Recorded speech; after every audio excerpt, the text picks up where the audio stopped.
So lately I have seen that a lot of people were asking about the settings for the Walksnail Moonlight in the Walksnail group on Facebook. So I actually replied to some people. I said like, okay, I'm going to make a video with my settings. Sometimes also people ask me like, how do I get such nice quality and colors and everything? So I said like, okay, I'm going to make a video for you guys. So I went over my settings. Hopefully I can help you a little bit. Okay guys, so I'm not going to talk a lot anymore. I'm going to show you my settings right now. All right, so let's go into the settings menu.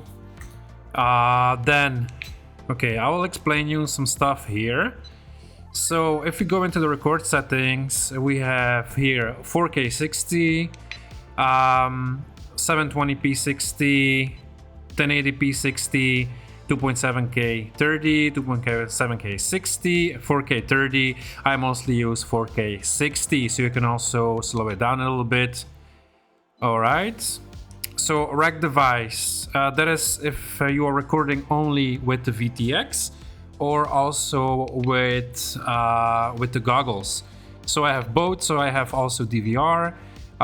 Takeoff recording I have on.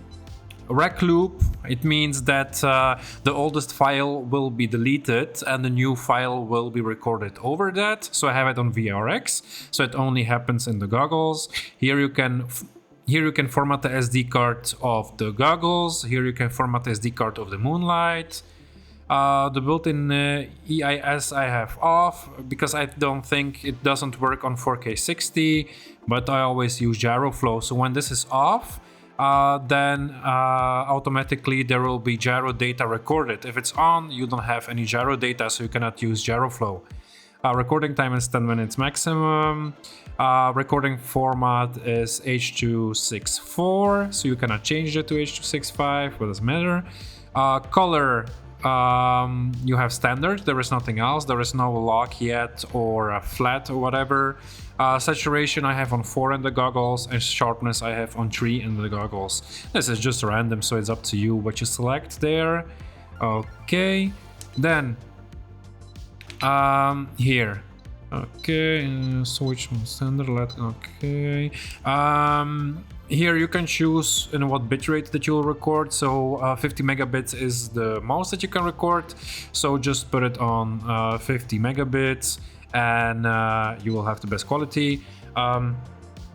Okay, so if you put anti-flicker, you see, turning on the anti-flicker will limit the exposure time. Please turn off this function when you do not need it. So like I said, only during the night or when you are basically like flying indoors with artificial lighting.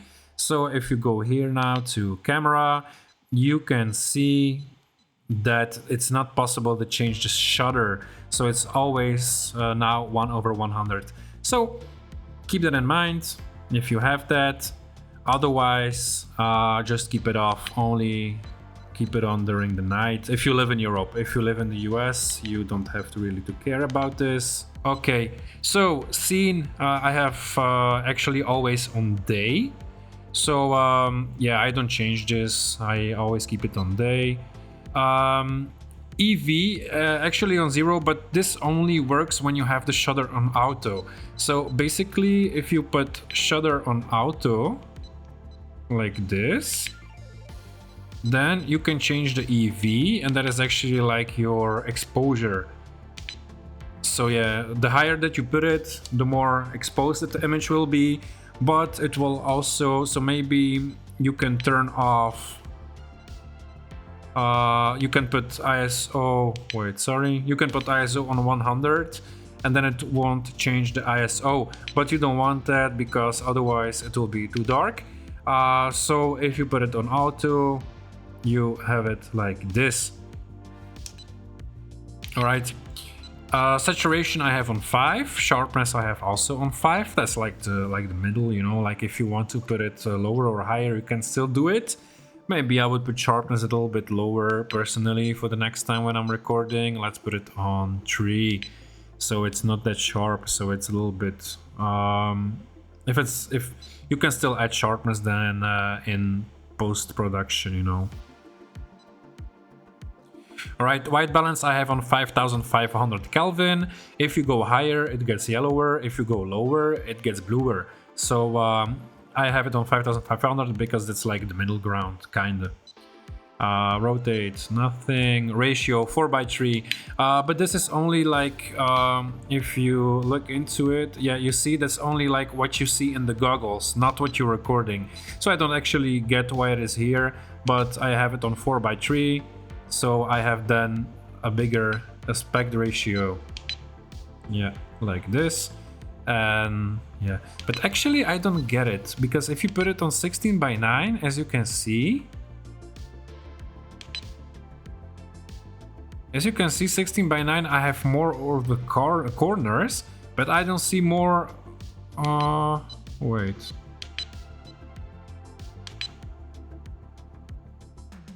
A 4:3 full is actually just stretched, so 4:3 stretched to 16:9. 4:3 regular is just the regular 4:3. Okay, I have it, because mostly with 4:3 like this, you have more top and bottom. Okay, 3D dynamic noise reduction I have on low. So otherwise, if you put it on high, you will get some like smudges or some smearing or whatever. I don't know how to call it, but that's what you basically get. Shutter. So okay, if you want to fly like without ND filter, I would put it on auto. Because what I have seen, if you would put shutter, like let's say because you're flying during the day, and let's say you put it on 1/800, what then basically happens is that I had a feeling that you get some stutters in your image. So let's just now, because I'm recording now 4K 60, so the double. The shutter speed should always be the double of the frame rate, so 4K 60 FPS, so 1/120th. If you would record in 4K 30, you would have 1/60, and so on. It's always the double. So the second numbers, you have 4K 60, 4K 30, 1080p 100 would be 1/200. So that's actually like the theory. Always put it double the frame rate. And why is that? To have nice motion blur. You will get then the buttery motion blur when you're flying low to the ground and close to the trees, that they will just like flash around you. All right. Then ISO. What is ISO? That's basically how sensitive the sensor is to light. The higher the ISO, the more sensitive the sensor will be to light, but you will also introduce more noise into the image. So choose wisely, you know? So if you're actually just flying like during the night, I would just put it on auto. Otherwise, during the day, always play around with the ISO. Shutter should be the same, and you should use ND filters. So basically ND32 during daylight, ND16 like in the afternoon, and ND8 during sunset, or like when it's darker outside or cloudy or whatever. You should actually always use ND filters if you want some nice motion blur. The ISO mod I have on manual, I never change it, I keep it like this. And the 2D dynamic noise reduction I have on mid. So yeah, this is how I have my settings for the recording. Try them out. You can always tweak it like how you like it, but this is how I do it. All right. Okay.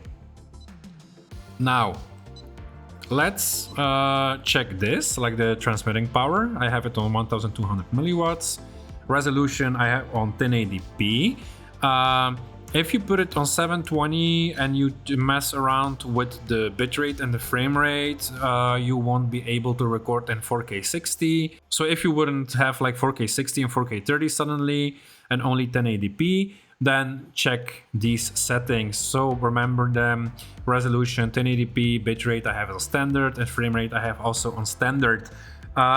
If you change the frame rate to high, then you also won't have any HDMI out, so you cannot basically then connect your goggles to the monitor and see the feed from your goggles there. So this is basically how I have my settings. So if there is something that I forgot, please let me know and I can answer you in the comments.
Okay guys, thank you for watching. Also, if you have some suggestions for like future videos or things that you want to like know about the Moonlight or some other FPV stuff, feel free to put it in the comment.